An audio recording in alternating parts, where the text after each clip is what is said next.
Bonjour à toutes et à tous, j'espère que vous allez bien. Si je vous dis le futur n'existe pas, qu'en pensez-vous?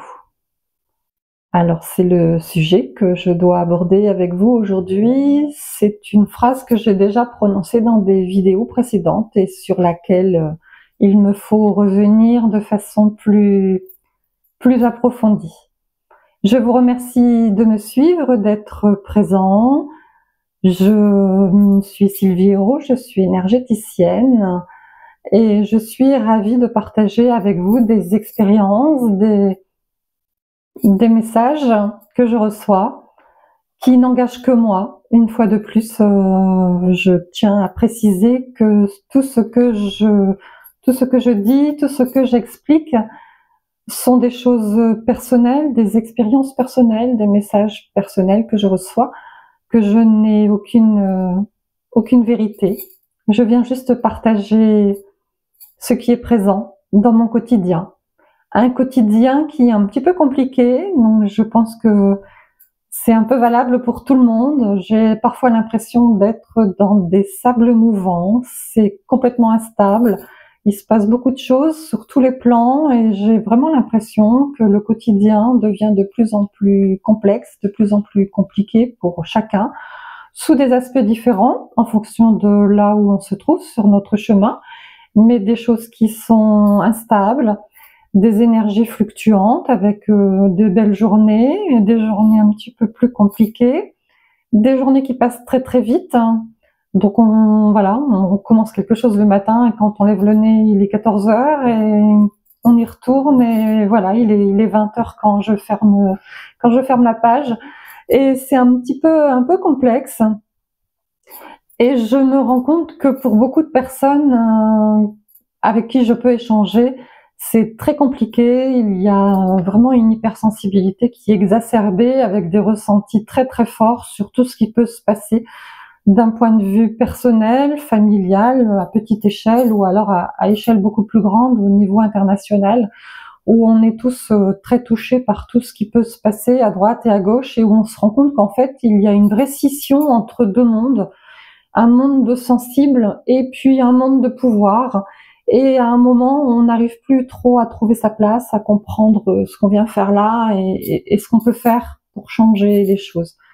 C'est dans ce sens-là où il m'est arrivé de dire qu'on ne pouvait être acteur que dans une sphère limitée, qu'il faut, voilà, il faut se recentrer sur ce qu'il est possible de faire à notre échelle, de poursuivre notre reconnexion à ceux qui sont dans notre mouvance, dans notre sensibilité, à ne pas vouloir sauver le monde parce que là aujourd'hui c'est très compliqué et il faut vraiment élever la prise de conscience de chacun pour pouvoir créer des unités beaucoup plus fortes que ce qu'on peut être d'un point de vue individuel où on se rend bien compte qu'on se fait écraser du pied au quotidien. Donc essayer de rester centré sur soi, de ne pas dilapider ses énergies à être partout et à vouloir convaincre des personnes qui n'ont surtout pas envie d'être convaincues, ni de nous écouter, ni de nous entendre. Donc à un moment, il faut rester dans ses énergies, prendre soin de soi. Ça peut sembler égoïste, mais ça ne l'est pas forcément, puisque on doit prendre soin de soi, c'est notre priorité, et ce qui vient en plus, on peut le partager. Mais l'essentiel, c'est de revenir à soi. Pas de s'isoler, on n'est pas censé non plus partir sur une île déserte et se couper du monde, il faut rester au contact du monde, mais de choisir ce qui nous convient, ce qui ne nous convient pas. On se rend bien compte que le jugement, il est toujours présent, il est partout, on ne peut pas convaincre les autres qu'il faut cesser de se juger, de se critiquer, de venir nous bombarder en continu de plein de choses. Les réseaux sociaux sont une horreur, on y lit plein de choses, sauf les belles choses de nos amis, nos vrais amis, qui n'apparaissent plus J'ai regardé un petit peu sur les réseaux, 9 publications sur 10 sont des publicités ou des propositions de groupes qui sont d'un niveau exécrable. Et même dans les groupes locaux que je peux suivre, je me rends compte qu'il y a vraiment cette distillation de critiques, de jugements, de peur aussi, de lire des choses telles que il y a un drôle de jeune qui traîne dans la rue, attention, est-ce qu'il faut appeler la police, où on propose tout de suite de faire des rondes pour aller vérifier, alors que quelqu'un répond mais mon fils connaît ce jeune homme, c'est un copain, il n'y a pas de problème. Et tout de suite, il y a toute cette suspicion qui vient se mettre en place avec vraiment une peur intense et exprimée. Et ça, c'est vraiment les choses qu'on doit relativiser et essayer de, voilà, les entendre, savoir que ça existe, c'est super important, mais en même temps ne pas y attacher plus d'importance que ça n'en a, parce que sinon on va en pâtir et c'est notre énergie à nous qui va être dilapidée dans du grand n'importe quoi. Je reviens à ma phrase de départ, le futur n'existe pas, et en fait il est vraiment là, le mobile de notre présence ici, de notre éveil maintenant. C'est je suis ici maintenant, le futur n'existe pas. Je ne sais pas ce qui peut arriver dans 1 heure, dans 2 heures, demain, après-demain. Je pense que toutes les personnes qui ont été victimes des inondations, des catastrophes naturelles là en début d'année autour de nous ont bien compris ça. C'est aujourd'hui, là tout va bien, et dans 1 heure on a un orage monumental et voilà, on est inondé, on a la grêle qui détruit tout sur son passage. Et ça, ce ne sont que des éléments météo. On n'est absolument pas informé de ce qui va nous arriver dans 1 heure, dans une journée ou dans 2 jours. C'est quelque chose dont moi j'ai pu prendre conscience de force par rapport à des expériences passées. Mais chacun d'entre nous doit vraiment accepter ça. C'est le présent, il est là, c'est un cadeau, je suis là, ici, maintenant, dans ce cadeau, le présent. Le futur, on ne le connaît pas, personne ne le connaît. On peut nous faire peur de 10 milliards de façons différentes en nous disant mais dans 1 semaine, dans 1 mois, dans 6 mois, dans 10 ans. Oui, ce sont des possibilités qui sont calculées à partir des éléments dont on dispose à cet instant présent. Et tout ça, c'est fluctuant. On ne peut pas connaître ce qui va se passer dans 5 ans. Et cette prise de conscience que l'on doit tous avoir, elle vient vraiment générer un futur différent. Et c'est vraiment ce que l'on souhaite. Et tous les messages qu'on reçoit vont dans cette direction-là. Si vous lisez des cartes d'oracle, si vous allez rencontrer un médium, tout le monde reçoit les mêmes messages. C'est la prise de conscience est essentielle aujourd'hui pour modifier le futur tel qu'il peut nous être présenté là avec les éléments dont on dispose, plus ceux qui sont ajoutés pour venir vraiment nous concocter un futur catastrophique. Alors si on laisse tout à volo, effectivement, le futur sera probablement beaucoup plus compliqué que notre présent, mais on peut dès aujourd'hui modifier beaucoup de choses. Il y a quelque chose que j'ai entendu il y a quelques jours qui m'est resté. Donc c'est le présent agit sur le passé par nos actes. Et effectivement, chaque parole, chaque acte que l'on va mettre en œuvre aujourd'hui va modifier le passé. Chaque action que je vais faire là maintenant, elle va modifier mon demain. Si je décide de manger tout un paquet de bonbons ou autre, voilà, mon demain sera sûrement plus compliqué que si je mange des choses saines. C'est valable dans tous les aspects de notre vie, de nos rencontres, de nos démarches dans toutes les sphères de notre quotidien. Et notre demain, nous le construisons là, maintenant, par nos pensées, nos paroles et nos actions. Donc nous avons tous les pouvoirs. La prise de conscience, elle est absolument nécessaire, mais on ne peut pas obliger les autres à avoir cette prise de conscience. Il y a beaucoup de peuples en Amérique du Sud qui nous considèrent, nous, les Occidentaux, comme des enfants capricieux, des enfants qui cassent leurs jouets parce que on ne leur a pas appris à les respecter, parce que nous détruisons tout sur notre passage et qu'à aucun moment nous ne prenons conscience de notre responsabilité envers la Terre, envers chaque être vivant, tout ce qui nous environne, tout ce qui nous donne la vie et nous permet de nous nourrir et de vivre au quotidien. Je suis allée marcher ce midi, les débroussailles sont en train de détruire les bas-côtés, les fleurs sont déchiquetées, et les abeilles, et la nature, les insectes, le vivant, mais à aucun moment on ne réfléchit à tout ça. Il y a encore des dizaines et des dizaines d'actes qui sont réalisés dans notre quotidien et qui sont négatifs pour notre demain, notre futur. Alors on ne doit pas non plus tout déléguer aux générations suivantes, on a notre responsabilité et il est temps de mettre en œuvre des choses pour changer ce futur. Le futur, il vient nous parler par le biais de nos pensées. Nos actes viennent changer le futur. Et le futur est présent, là, maintenant, dans nos pensées, ces pensées qui vont générer nos actions. Et on se rend bien compte qu'on est dans un cercle, dans une boucle, et que notre responsabilité, elle est essentielle. Maintenant, se rendre malade, ou se gâcher le présent parce qu'on se sent trop incompétent ou trop faillible à essayer de convaincre les autres, ça n'est pas juste pour nous. Il faut nous protéger, il faut prendre soin de nos énergies, de nos vibrations, et ce sont ces belles énergies qui seront à même peut-être de convaincre l'autre que notre façon de faire, d'agir, de penser a un effet positif sur nous et qu'il est peut-être intéressant de tourner leur regard vers nos choix, nos pensées et notre positionnement. Mais ça ne peut se faire que dans notre façon de vibrer.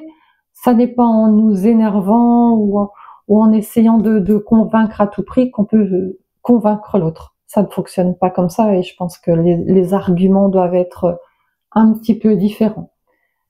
Donc, on a vraiment cette compétence, cette responsabilité de modifier le futur à partir de chaque acte de notre quotidien.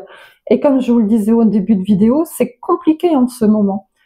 On a l'impression que tout bouge, tout est flou, que voilà, le temps passe trop vite, qu'on n'arrive pas à mettre en œuvre des choses. Moi, j'essaie d'avoir des renseignements sur divers sujets. Je peux téléphoner 10 fois, je n'ai pas de réponse. Enfin, les choses bloquent, les choses traînent. Et on nous dit également que le soleil a fait une circonvolution et que nous aurons à nouveau des aurores boréales sur notre territoire en fin de semaine prochaine, avec tout l'impact que ça a, parce que oui, les aurores boréales, c'est magnifique à regarder, mais en même temps, l'impact de ces énergies sur notre constitution physique et morale et énergétique est importante, puisque nous recevons des ondes du soleil qui sont puissantes, qui sont différentes de ce que l'on reçoit d'habitude, et ça vient aussi nous impacter. Alors on parle souvent de la Lune, parce que la Lune, on la connaît, on connaît son action sur les liquides qui composent l'océan et qui composent notre corps physique, mais le soleil aussi a ses propres capacités à venir modifier notre structure. Et on a des choses un petit peu plus complexes qui viennent nous expliquer que les rayons du soleil qui sont nécessaires à la vie des plantes, à notre vie, nous avons besoin du soleil, sans toutefois trop nous y exposer et de faire beaucoup plus attention aux rayons du soleil en plein été, dès qu'il aura accepté de venir nous illuminer pour l'été. C'est un peu compliqué chez moi pour l'instant, on a beaucoup plus de pluie que de soleil. Mais voilà, de trouver l'équilibre entre la bonne dose, celle qui vient nous apporter la vie, et celle qui vient nous abîmer et qui vient impacter notre corps physique au-delà de notre capacité à l'intégrer, à intégrer tout ça. Notre corps change, sa structure change régulièrement, notre vibration change, elle suit celle de la Terre, et tout ça génère vraiment de la fatigue, des hauts, des bas, qui, voilà, on a le droit d'avoir des journées un petit peu moins efficaces que d'autres. En prendre conscience, l'accepter, être dans toute cette bienveillance que l'on apporterait à quelqu'un d'autre. Si notre meilleur ami venait sonner à la porte en nous disant je ne vais pas très bien, je suis fatiguée, c'est compliqué pour moi, on aurait envie de le serrer dans nos bras, et il est important de faire la même chose avec nous, de nous serrer dans nos bras et de nous dire ok, aujourd'hui c'est comme ça et demain ça sera mieux, avec beaucoup d'amour et de bienveillance, de prendre soin de soi et de ne pas se laisser emporter par la vague de négativité qui est là, qui est présente en continu et qui va augmenter encore, parce qu'effectivement, on nous dit la lumière a gagné, oui, mais la bataille n'est pas terminée, il reste encore des choses qui sont là à nettoyer, à épurer, et c'est un travail de tous les jours pour rester en contact avec la nature, sortir, marcher pieds nus dans l'herbe, aller faire un câlin aux arbres, se relier à tout, à notre environnement en général, à essayer d'apporter toute notre bienveillance à tout ce qui nous environne, et de concentrer nos pensées sur un futur lumineux, de ne pas rester focalisé sur le négatif, sur ce qui ne va pas, sur ce qui est sombre, obscur. Ça existe, on en est tous bien conscients, on le vit tous au quotidien, mais c'est comme voir le verre à moitié plein. C'est aujourd'hui, il s'est passé des belles choses, j'ai rencontré des belles personnes, j'ai reçu des bonnes nouvelles, j'ai passé un bon moment, et de se concentrer sur tout ça, de venir se faire des compliments, s'auto-congratuler, d'avoir mis en œuvre tout ce que nous avons pu faire aujourd'hui, et rester vraiment dans cette bienveillance, dans cet amour, dans cette construction d'un tout à l'heure, d'un ce soir, d'un demain, d'un cet été, qui soit positif, et de rester dans ces énergies les plus lumineuses possibles, et de les partager avec d'autres personnes qui sont sur cette même vibration que nous. Ça oblige parfois à faire des coupures, quoique les coupures, elles se font en général toutes seules. Les liens se distendent, les contacts s'espacent, et on reste vraiment dans une énergie qui est la nôtre, et de garder dans notre cercle tout ce qui est lumineux et positif pour agrandir le cercle, en tendant la main à ceux qui souhaitent nous rejoindre, mais on ne peut rien imposer à personne, et il faut respecter tout cela. Voilà, je vous remercie d'être présent, de m'avoir écouté, de vos petits messages, des commentaires sous la vidéo ou des messages privés que je peux recevoir. Ça me touche d'avoir vos retours. Je vous partage les messages qui me viennent, et n'hésitez pas à partager autour de vous, à vous abonner si ça n'est pas encore fait, à visiter mon site éventuellement. Voilà, je suis ravie de ce grand cercle que nous pouvons former tous ensemble, et de partager un petit peu de lumière avec le soleil qui pointe le bout de son nez. Je vous souhaite une très belle fin de journée, et puis je vous dis à très bientôt. Merci, au revoir.